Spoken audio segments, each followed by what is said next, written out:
Hello friends, welcome to Study Mode On. Study Mode On, so tension gone. My name is Sakshi. I am a qualified chartered accountant and I am going to teach you one of the most important subject of class 11 commerce, that is business studies. तो आज हम इसके 4th chapter को पढ़ेंगे, that is business services. ये chapter पूरा services के ऊपर बेस्ड है। अभी तक हमने अलग अलग चैप्टर्स पढ़े। आपने जैसे अपने इस कॉमर्स के कोर्स में गुड्स एंड सर्विसेज के बारे में पढ़ा होगा, तो ये चैप्टर प्योरली उन सर्विसेज को ही डेडिकेटेड है कि सर्विसेज क्या होती हैं, कौन कौन सी टाइप्स ऑफ सर्विसेज होती हैं एक बिज़नेस में। इसमें इन सब के बारे में पढ़ेंगे। ये चैप्टर ना आपको एकदम सिंपल लगने वाला है क्योंकि इसमें बहुत रियल लाइफ बेस्ड एग्जांपल्स है और एकदम बहुत ही इजी चैप्टर है ये। जैसे अब सबसे पहले मैं आपको अगर सर्विसेज का मीनिंग बताऊँ तो सर्विसेज क्या होती है। सर्विसेज इनटेंजिबल एक्टिविटीज़ होती है। जैसे गुड्स हैं उनको आप टच कर सकते हो, फील कर सकते हो। सर्विसेज को आप टच नहीं कर सकते। You can only feel that, you can only basically मैं बोलूँ ना, आप सिर्फ उसका एक्सपीरियंस ले सकते हो। ये इंटेंजिबल होती है।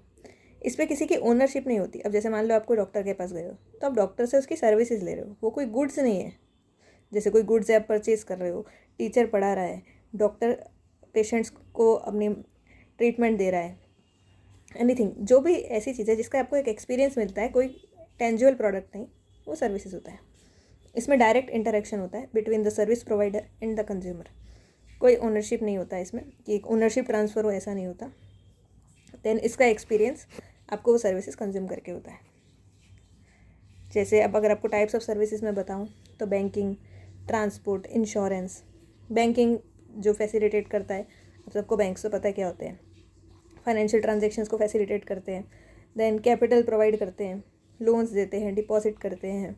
बाकी इन सबको डिटेल में आगे आएगा। Then transportation, smooth physical movement हो सके गुड्स का, पीपल का, अक्रॉस अलग डिफरेंट रीजन्स, वो ट्रांसपोर्टेशन हो गया। देन इंश्योरेंस, रिस्क को मैनेजमेंट करने के लिए बिजनेस के इंडिविजुअल लेवल पे कोई भी तरह के रिस्क को मैनेज करने के लिए इंश्योरेंस पॉलिसीज़ होती है।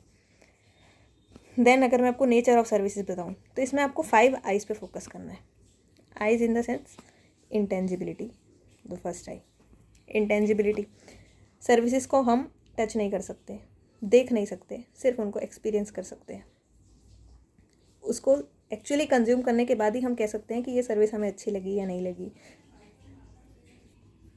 जैसे कोई डॉक्टर का ट्रीटमेंट हो गया या कोई लाइव म्यूजिकल परफॉर्मेंस या कॉन्सर्ट में आप गए हो, तो उसमें आप कुछ खरीद के नहीं आ रहे, उसमें आप उसको सिर्फ उस कॉन्सर्ट में गए हो, उसको एक्सपीरियंस करके आ रहे हो कि वो आपको कैसा लगा।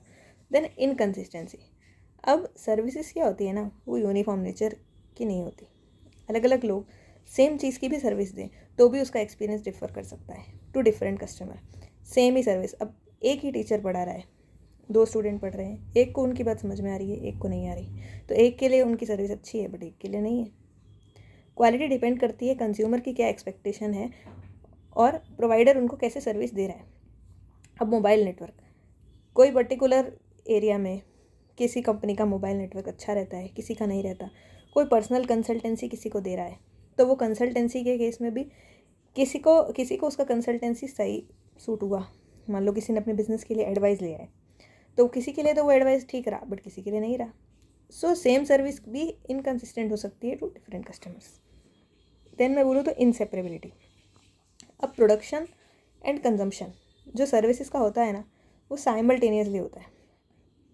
अब जैसे मान लो ये एडवांस में प्रोड्यूस नहीं की जा सकती या कंज्यूम नहीं की जा सकती। अब जैसे मैं आपको यहाँ पे पढ़ा रही हूँ, तो यहाँ पे मैं पढ़ा रही हूँ और वहाँ पे आप पढ़ रहे हो, तो ये साइमल्टेनियस बेसिस पे होता है। प्रोडक्शन एंड कंजम्पशन, जैसे आप रेस्टोरेंट में गए हो, वहाँ पे खाना खा रहे हो, एटीएम सर्विसेज को यूज़ कर रहे हो, तो प्रोडक्शन और कंजम्पशन जो है ना साइमल्टेनियस बेसिस पे होता है। देन इन्वेंट्री के केस में मैं बोलूँ तो ये पेरिशेबल नेचर की होती है, इसे हम स्टोर नहीं कर सकते। अब आपको ये टीचिंग के लेक्चर्स और रिकॉर्डेड होते हैं। हाँ, तो मैं क्या बोल रही थी कि आप कहोगे कि टीचिंग भी तो सर्विस है, तो लेक्चर्स तो रिकॉर्ड हो जाते हैं, तो इसको कैसे फ्यूचर यूज़ के लिए स्टोर नहीं कर सकते।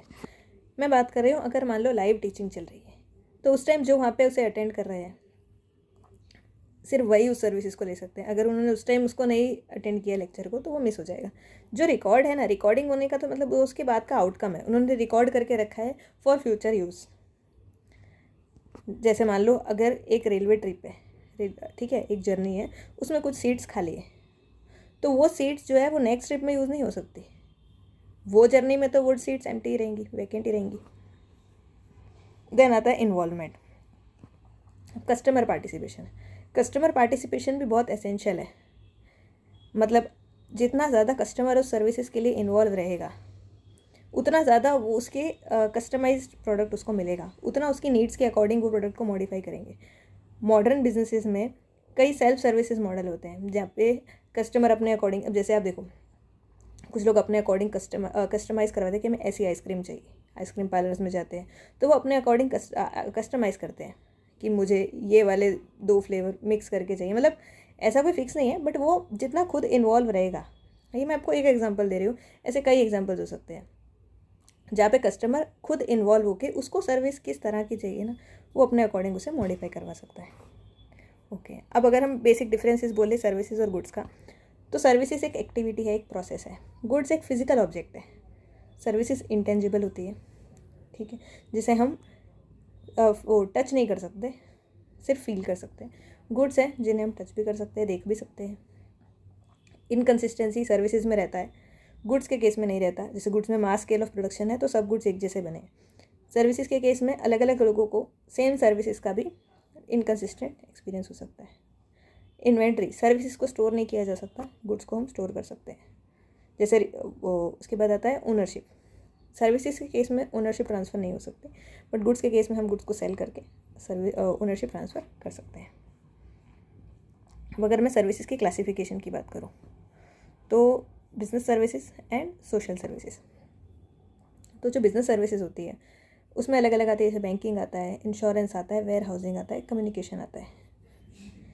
जो सारी एक्टिविटीज़ एक बिज़नेस को रन करने के लिए चाहिए होती है वो सब बिजनेस सर्विसेज का पार्ट होती है। देन सोशल सर्विसेज जो सोसाइटी के ऑब्जेक्टिव्स के लिए होती है, जो लोगों के लिविंग स्टैंडर्ड को इम्प्रूव करने के लिए होती है, जैसे basic education, health care, NGO की सर्विसेज जो सोसाइटी के लिए की जाती है वो सोशल सर्विसेज। और पर्सनल सर्विसेज हो गए जो डिफरेंट कस्टमर्स अपने अपने प्रेफरेंसेस के हिसाब से कस्टमाइज़ करवाता है, जैसे टूरिज़्म हो गया, रेस्टोरेंट हो गया, रिक्रिएशनल सर्विसेज हो गया। तो जो बिज़नेस सर्विसेज होती है ना, वो हमारी ग्लोबल इकोनॉमिक एक्टिविटीज़ का एक बहुत इंपॉर्टेंट पार्ट है। ये भले ही गुड्स की तरह हमें दिखती नहीं है, बट इनके बिना कोई भी बिज़नेस प्रॉपरली रन नहीं कर सकता। तो आज का हमारा ये इंट्रो लेक्चर जैसा ही था इस चैप्टर का। तो आपको ये चैप्टर ऑलमोस्ट इजी ही है, तो बस ऐसे ऐसे फटाफट इसको हम कंप्लीट कर देंगे। ये छोटा ही चैप्टर है, ज़्यादा बड़ा भी नहीं है, आपको मज़ा आएगा। तो वीडियो आपको अच्छा लगा हो तो लाइक करना, शेयर करना और सब्सक्राइब करना, और कोई आइडिया हो तो सजेशन बॉक्स में मुझे देना।